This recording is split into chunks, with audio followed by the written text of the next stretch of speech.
start. Welcome. As we begin, please turn off electronic devices.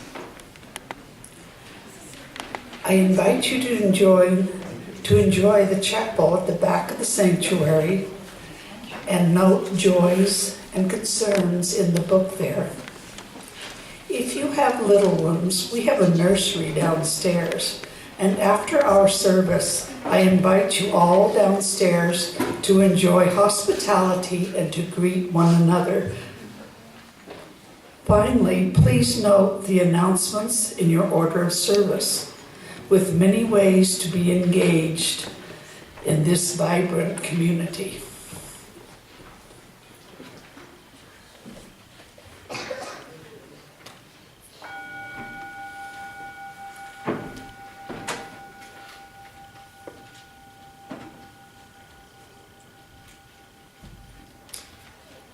Hi, I'm Cheryl. Phil Quigley, who is the board member, is having a little trouble with his throat. It's not acting like he wants it to, so I'm filling in. Come, whoever you are. You are welcome here. No matter your age, your size, the color of your eyes, your hair, your skin, you are welcome here.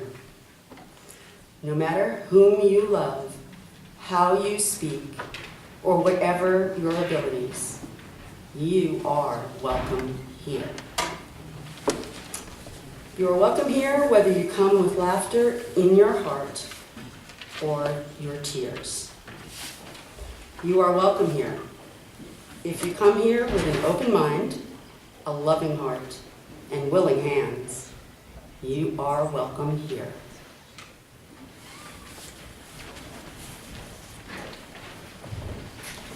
We will be moving backwards in the program to Alleluia.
Welcome and good morning. This has been a wonderful morning from very early when I looked out and I saw the sun shining, and Lou looked up the temperature and said, "It's 22 degrees out there." And I thought, winter has returned. Because as much as I was enjoying watching those little tulip spurts come up in the garden, I was feeling it is still a little early for spring. Let us give thanks that winter seems to have returned. As difficult as winter is, that it is back, and perhaps for those of you who love to ski, that on its wings it will bring snow. Let us give thanks together as we stand in body or spirit and sing our opening song. I'd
like to invite Phoenix Crawford to come up and help me light our chalice.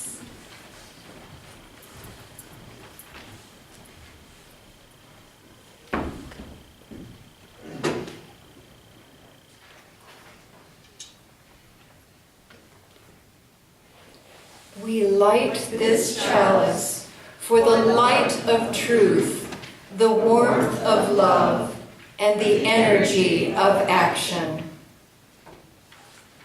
You may be seated.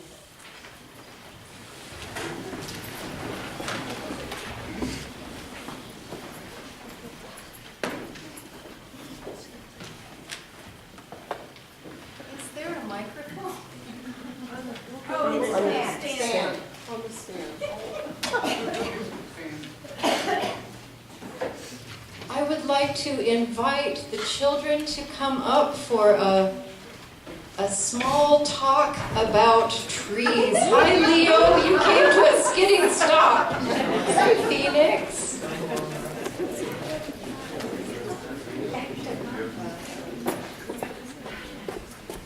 Good morning. What do I have on my stole? Somebody just asked me today what this was called, and this is called a stole. And what do I have on the bottom here? Okay. A tree. A tree. I guess it was about 2 weeks ago, I talked with you, I told you a story about a little girl named Merle Evers. Do you remember? It was about her walk to school. And she had to walk through a very dangerous place on her way to school. And Merle had a really hard life and a very, very strong life. She is still alive and she's doing lots of amazing things. But when she talked about her life, she said that she was like a tree that was growing by a river. What would a river do for a tree? Give it water. Right, Vivica, give it water. So what happens when a tree has water? It grows. It grows. How many of you have ever been to a place like in between here and St. George, and you see no trees at all, and then all of a sudden you see what? A tree. A tree. I guess that was pretty good. Thank you, Samir. That was good. Thank you for going along with me. All of a sudden you see trees, and if you find trees, what do you usually find near them? Water. Water. Okay. So the trees are a sign of water. And when I lived in the desert, I would sometimes see trees, and I'd go up to them, and you could hardly even see the water. It wasn't like there was a stream, Sometimes the water was underground and you could hardly see it, but it was something that made those trees grow strong. So today we're going to be thinking about what makes our community grow really strong. What is the water? What is the water that helps us to grow? What makes you grow tall? Does anyone have any things that feel like water to them?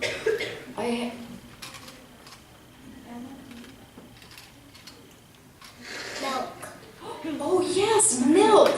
Okay, there's milk that makes you go strong. What else? Water. Okay, water.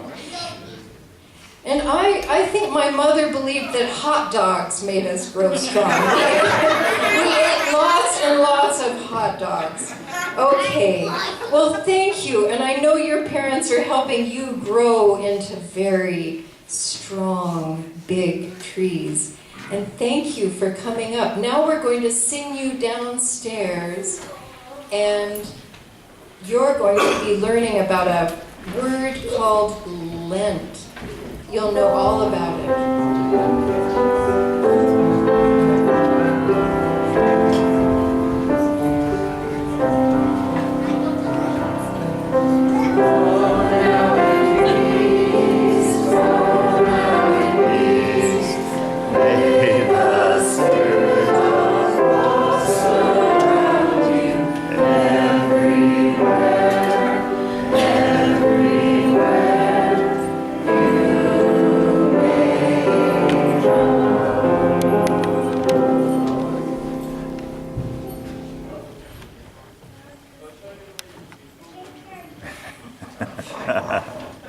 Okay. I think if I stand here, I'm fine. I invite you now to put your feet flat on the soon to be new carpet. And breathe. Let us breathe in and out. I invite you to find that center. When Buddha sat under the Bodhi tree, meditating and feeling the joy that comes, I hear, comes from enlightenment, he said that this tree that is at the center is the still point of the turning world. Let us find, if we can, that still point of the turning world.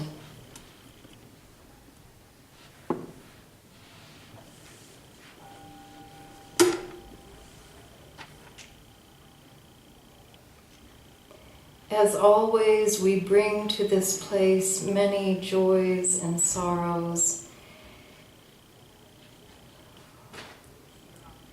We ask for comfort for those who have lost loved ones. Since these names have already been brought to this sanctuary, I invite you now into a different kind of meditation. This week, as I have been thinking about this time and the life of this community, I have thought of that wheel that is the symbol of Buddhism. And I have thought about what makes this wheel go round and bring life. And I believe that what makes it go round is gratitude. So during this time, I invite you to think of what you are grateful for. I invite you to say what you are grateful for into the silence of this sanctuary. Trees, whales, all of you.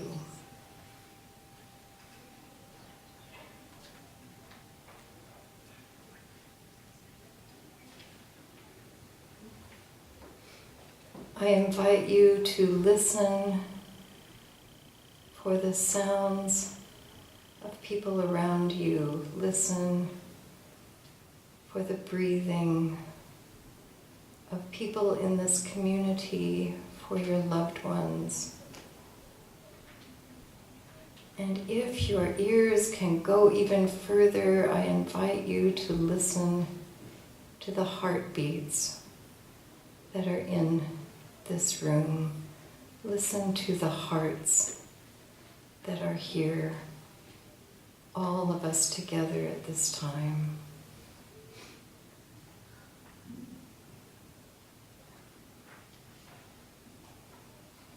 And I want you to think of what brings you gratitude. The coming of a new child.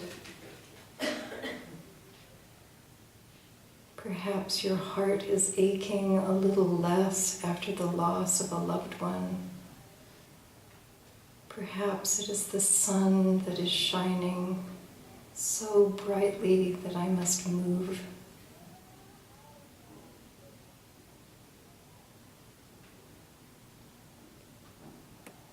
Let us hold together all this gratitude that we have. I invite you now to especially think of the gratitude you have for people who are in this room. Those of you who are new to us and don't know what to be grateful for, be grateful for yourselves and for those who support you in your life.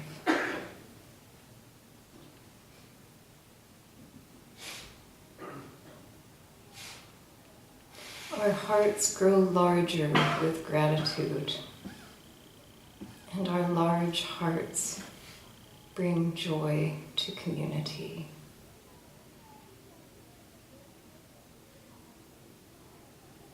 And keeping our hearts as large as they can be, we will now move into other parts of our service.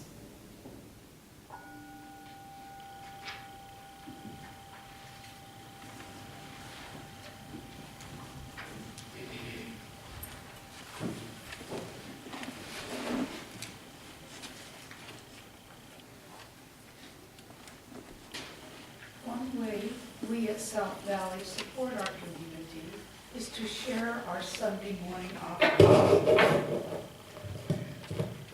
Today we split the offering with the Unitarian Universalist Standing on the Side of Love campaign. Please note further information in your order of service on what our denomination is doing to promote justice in our communities throughout this campaign. Will you join with me in saying the words printed in the order of service for our offering? We are this church. We are its hands, its heart, its voice. Together we share in the wealth of this community and sustain it with our gifts.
thank you for your gifts. Gloria?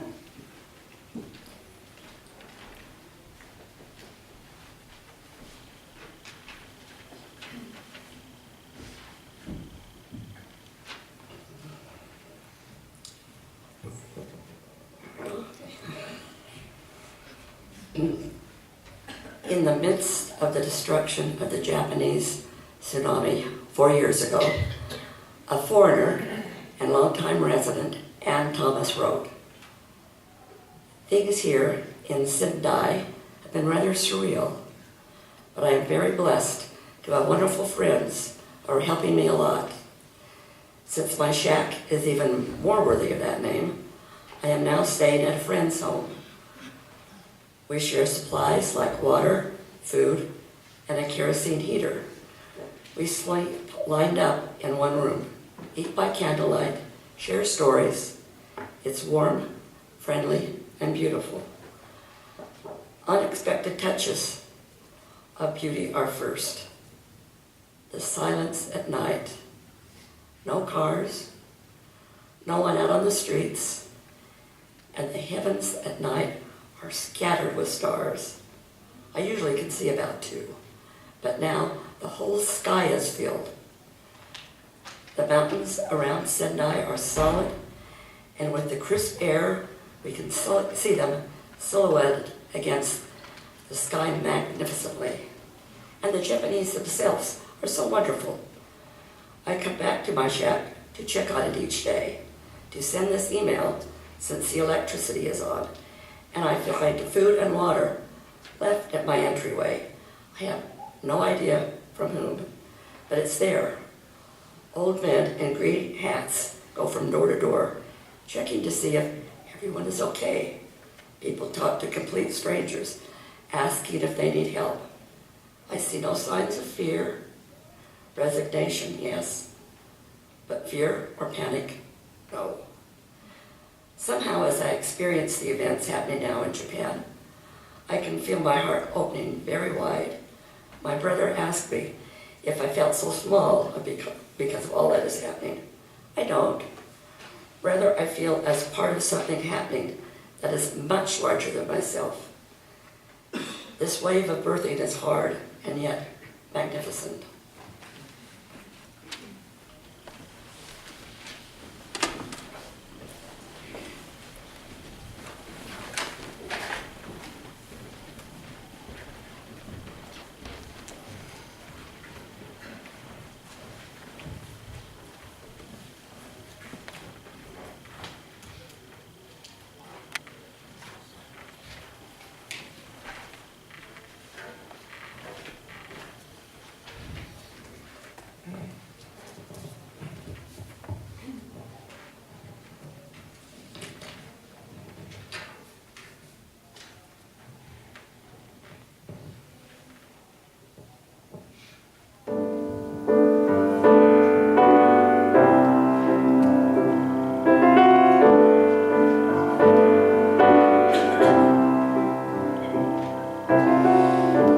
Imagine there's no heaven.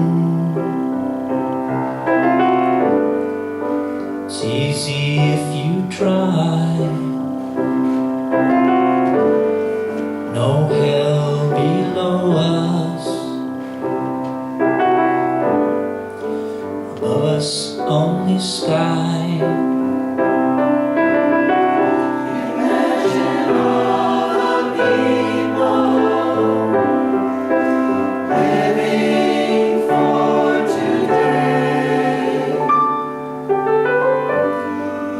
Imagine there's no countries. Isn't hard to do. Nothing to kill or die for, and no religion too.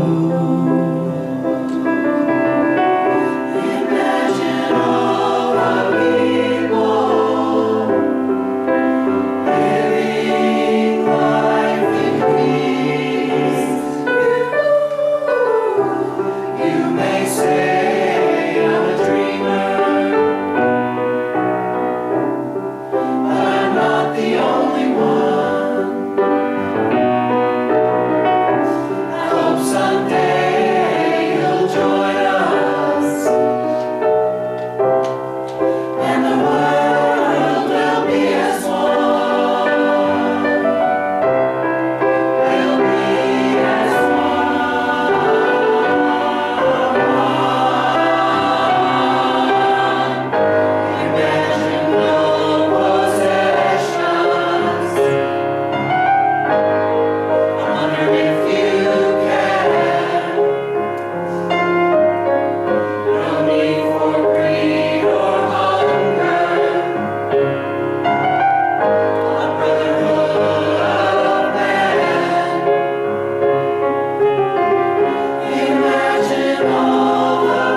In the reading, Ann Thomas talks of the days after the tsunami, when people opened their hearts and gave to one another. And in Japan, people always tried to make a balance of gifts. If you give somebody something, they give you something that is balanced in return. And all of this rigidity of gift giving disappeared. These barriers between people and giving disappeared in that huge tsunami and created a world that I think, as Unitarian Universalists, we would call beloved community. It is the same world that John Lennon wrote of, that wanted us to imagine at a time when there was war and so many were dying. And today I want to tell you of my gratitude, because I believe, as I said in the meditation, that in that wheel of Buddhism that is the life of this, there's the life of the world, that what makes it move is gratitude. It is, as my Japanese grandmother said, kansha no kokoro, a thankful heart. I want you to know that I am grateful for this chance to be up here speaking to you. I am grateful for the assignment that I have had 3 times a month for over 2.5 years. I have written over 75 sermons since I first stepped into this pulpit. My mentor, Dr. Scott Holland at seminary, would have smiled to hear this. He is the one I went crying to in my first months as his student. I felt a call to ministry, but I was afraid I was going to be giving up writing. And he said to me, he said, Patty, he said, parish ministry is all about writing. And sometimes I have to admit I wish it were different. When it is Saturday night and friends want to go out with us, but my concentration is on this day and you and what you might need to hear. So if we go to dinner with friends, I'm a little absent. I'm kind of staring into space, and they're wondering what is wrong. And this happens no matter how many hours I spend earlier in the week. And I never sleep well on Saturday nights. I'm up at around 3, either staying in bed and mulling things over, or sometimes I have to jump up and go into my study, trying to make as little noise as possible and write things down. And this morning at the 11th hour at 8 a.m., as we were preparing to leave for choir, I realized I needed to take this sermon another way. In my theology, that ruach, do you know that marvelous Hebrew word that is the breath of the universe? That holy wind was blowing this morning in a new direction, connected with what I was going to say, but from a new perspective. So here we go. This next month, you will be talking, not with me, but with each other, in those mysterious sounding spyglass groups. And if you have not signed up, you must. It is a duty for everyone who is among us. For we will be talking about the direction, you will be talking about the direction of this church, and particularly about the part about my continuing with you on this journey. I came to you 2.5 years ago as a developmental minister. It's a new kind of ministry in the UUA, and it's one where you're given 4 to 6 years, and my contract was for 4 years, and I was to help you with specific goals around membership, stewardship, and different things. It's easy for you to find those goals. If they're not on our website, let me know and I'll put them up there. And during those meetings, the facilitators will be kind of taking your temperatures, trying to figure out if you are feeling positive about our continued shared ministry. Often, usually, when you call a minister, it's without much experience with her. You see her fabulous resume and hear a sermon and then you think, wow, this is it. But in our situation, we've had a chance to get to know one another. You have had a chance to hear not one, but over 70 sermons. But maybe not all of them, but you can, if you like. You can let me know and I'll send them to you. You have seen me in all kinds of situations, in hospital rooms, and some of you, I hope not many of you, but some of you have seen me not at my best. You have seen me fighting anger and annoyance. In essence, you have seen me being a human, oh dear. We have gotten to know one another well.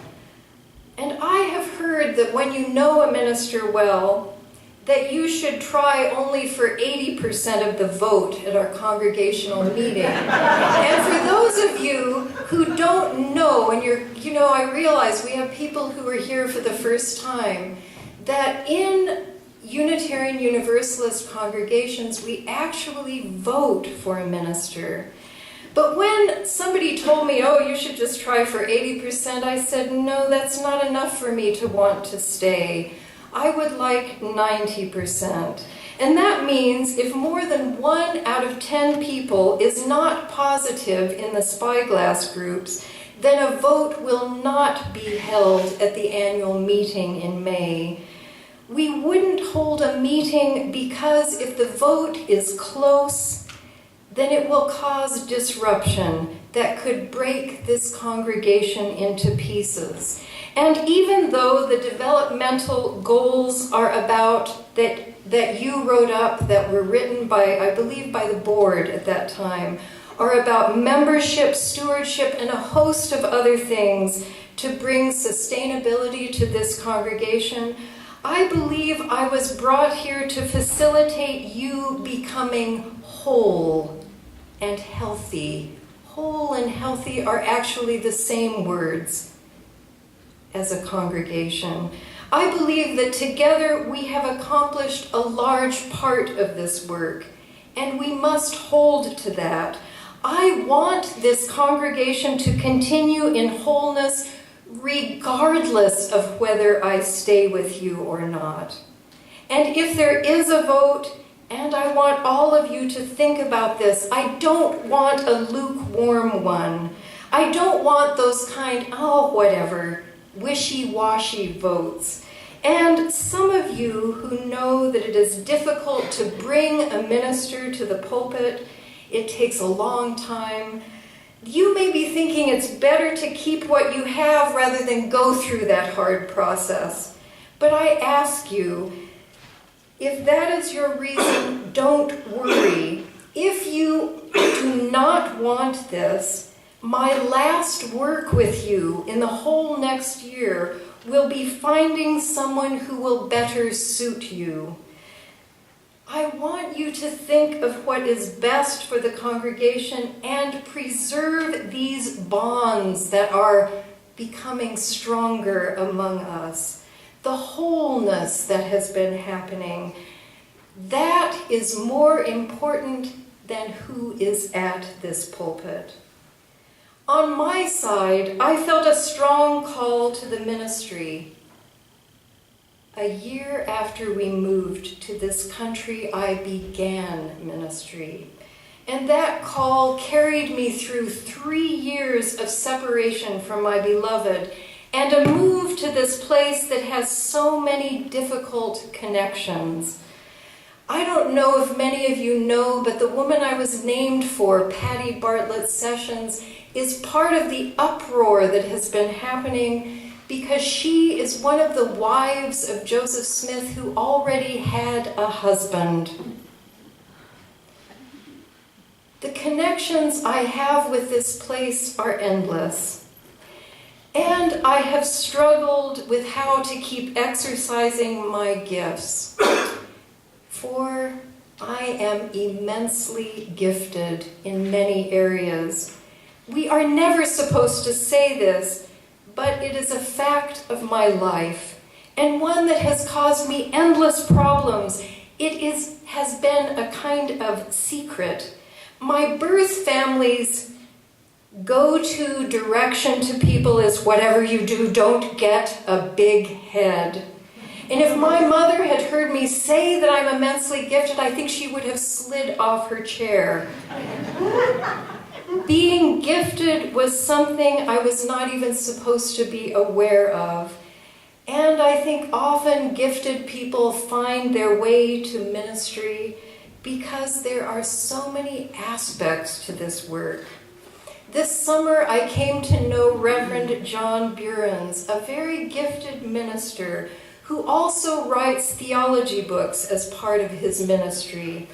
I am a minister who also writes plays and novels, one which won an award by the Utah Arts and Museums Council just this last year. I paint, I sing, and I speak many foreign languages. And in order to bring full disclosure to our next time together, Lou and I will be performing a one-woman play that I wrote, Man from Magdalena, at the Rose Wagner Black Box Theater on the 24th and 25th of March. This play I have performed many times. It's about an event on the Arizona-Mexican border.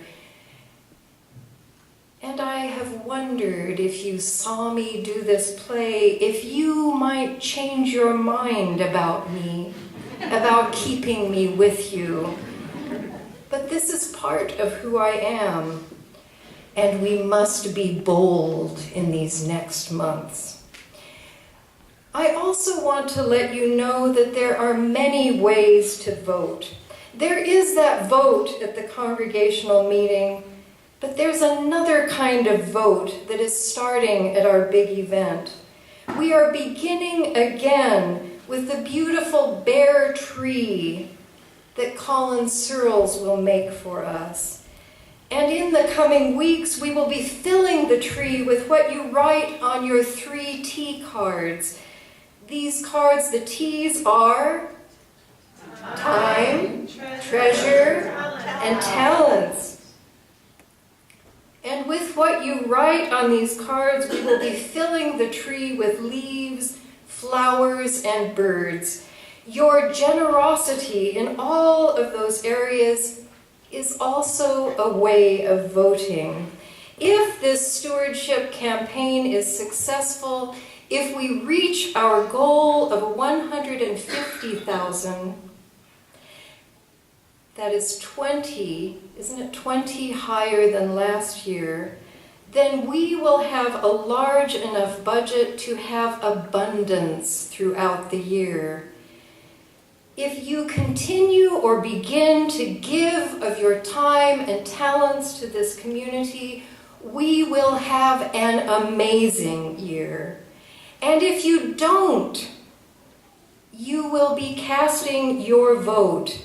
If you withhold what you could give in all of those areas, then you are essentially saying one of those things that those lukewarm hens do. During the past 2.5 years, I have seen a congregation worth fighting for. I have seen people come in here and find refuge for 1 week, for 3 weeks, and sometimes they miraculously stay with us. Parents who come to give their children an opportunity to open their minds and decide their beliefs for themselves often find that they too have found a home. This has been a life-saving place for people in transition from religions, from genders, sexualities, from mourning, and many have come to health among us. These next months are essential for you to cast your vote with vigor and energy, not for me, but for this community. If you don't want me, and this is immaterial in a way, I want you to put your energy into making this community flourish. The opposite of love can be indifference and neglect. This is a time, oh gosh, got a little forceful there. This is a time when this community needs all of your voices. This is your community. I was called to ministry. I will find that ministry wherever I am. In many ways, you have taught me this during my time with you. In my theology, I am here on earth at South Valley during this time, during this moment, to speak from my heart and listen to that holy wind that blows through the waters and in the singing of whales and in the sound of your heartbeats. I will put what was going to be your sermon today in the newsletter so that you can read it. I hope, though, that my willingness and bravery to change and to listen and to speak from my heart will encourage you to do the same. This is what we need in the next month. Cast your vote for this congregation by being generous and by listening to others and by participating energetically in these spyglass groups. Dream big. Never settle. Do not be lukewarm. For I believe that there is potential here. I have seen it here.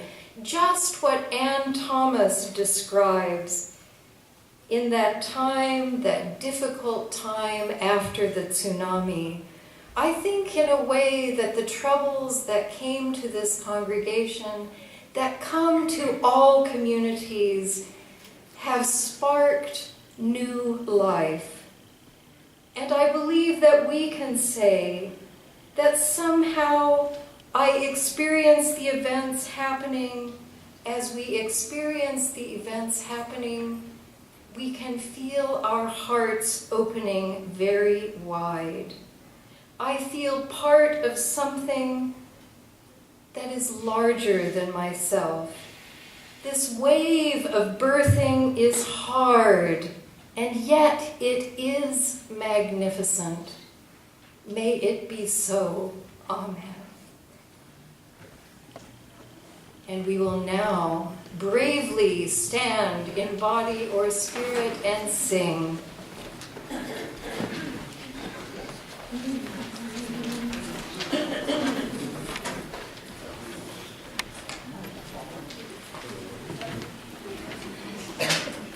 (10:08) in the teal hymnals.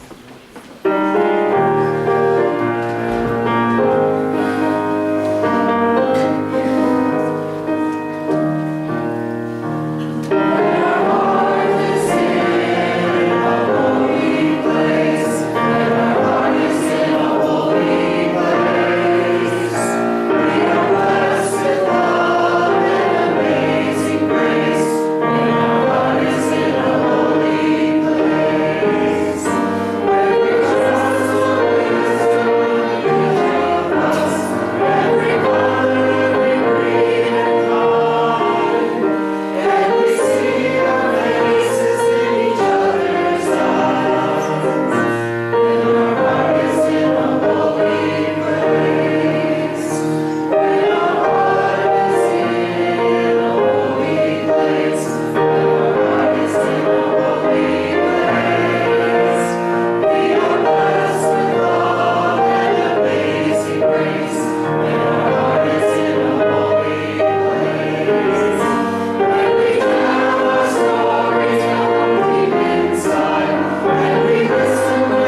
a song we wrote about standing in silence, a song about listening to the beat of each other's hearts.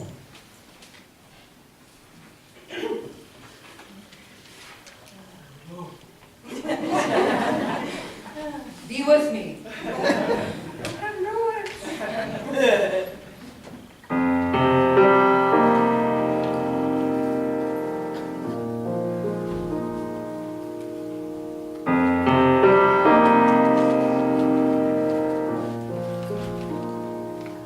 Searching the world for treasure, diamonds and gold and silver. Where are they hiding their brilliance? Tell me what you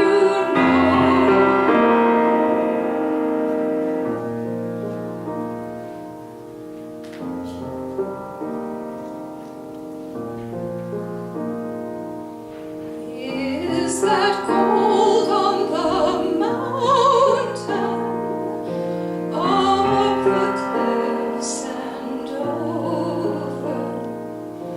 As I rise closer and higher, I see only stone.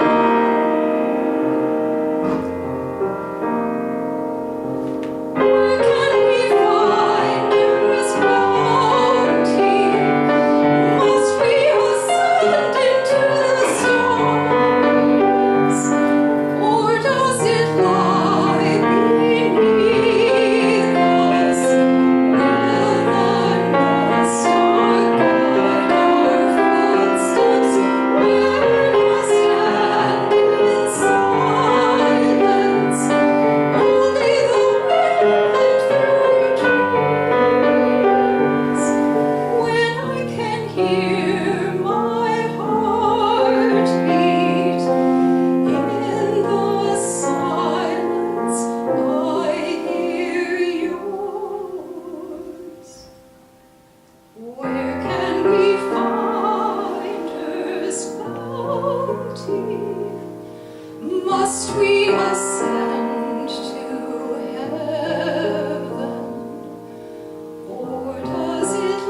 up and dance, but I thought I've been brave enough. We are blessed with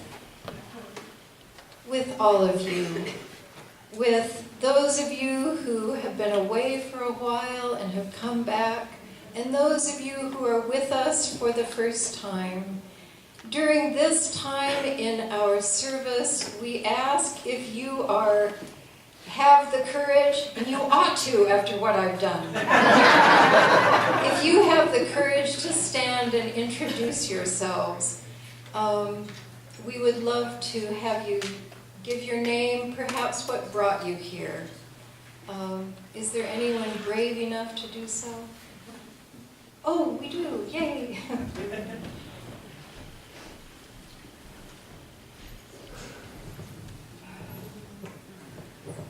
My name's Trent Hess, and I was brought here in a Toyota Camry.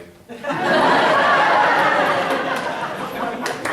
I'm very impressed, so I hope to, I don't know if you guys have baptisms on Saturday. We do.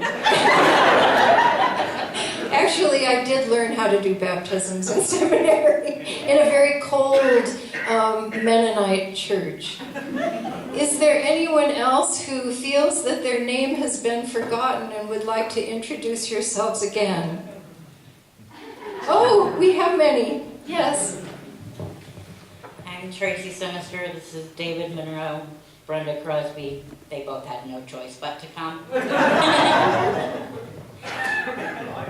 And they have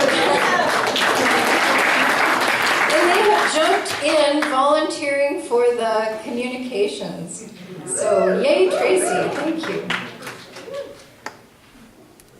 And we don't know this person. No, I'm just pulling one more shameless plug for the big event on Saturday, but after the service and after the chocolate potluck, I need some volunteers to bring chairs and tables up. So that's why I'm here.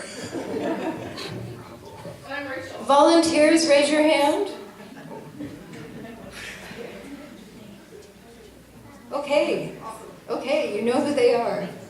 And in conjunction with what I spoke about, I hope that all of you will go to someone who is carrying one of these clipboards and sign up for a spyglass group. Because this is where you can make your heart known about the future of this community. This is an exciting time. And so today, as we extinguish the chalice, oh, there's one more. I saw a hand over there. Is there a hand? Oh, okay. Before we extinguish the chalice. Hi, I'm part of the Grand Family. I just wanted to say that I'm Diana, no Nancy. Yeah. Welcome.